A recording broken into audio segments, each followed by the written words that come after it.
மாதாவினுடைய மகிமை எந்த அளவுக்கு இருக்குது அப்படிங்கிறத நம்ம பெரிய மாதா ஸ்தலங்கள் நிறைய இடங்களில் நம்மளால் பார்க்க முடியும்.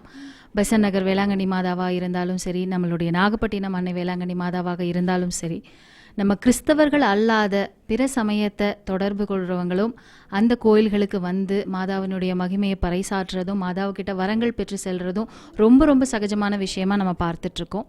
அதே மாதிரி திரு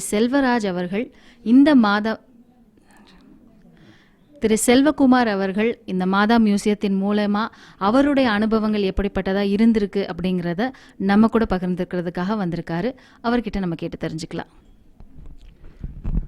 இந்த மாதா மியூசியம் கோவை மாநகரிலே அமைந்துள்ளது மிகவும் பெருமைப்படக்கூடிய விஷயம். காரணம் என்னவென்றால், இந்த கோவை மாநகரம் மதநலனுக்கத்திற்கு மிகவும் பெயர் பெற்றது.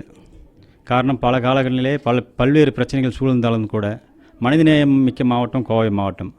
அந்த மாவட்டத்தில் இந்த அன்னை மரியாளுடைய இத்தனை சுரூபங்களை பார்க்கும்பொழுது மிகப்பெரிய வியப்பாக உள்ளது. காரணம் என்னவென்றால், பல்வேறு நாடுகளில் சென்று பார்த்தாலும் கூட நாம் வாழ்நாளிலே 100 சுரூபங்களை ஒரே இடத்தில் பார்க்க முடியாது.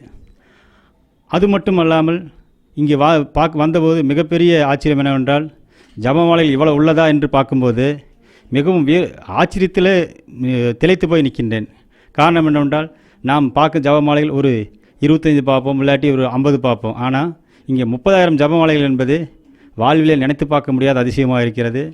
இந்த அதிசயத்தை நிகழ்த்த உறுதுணையாக இருந்த அண்ணன் அவர்களுக்கும் அவர் குடும்பத்தாருக்கும் அன்னை மரியாள் அவர்கள் மேலும் மேலும் மேலும் செல்வ சிறப்போடு விளங்க வாழ்த்துகிறோம்.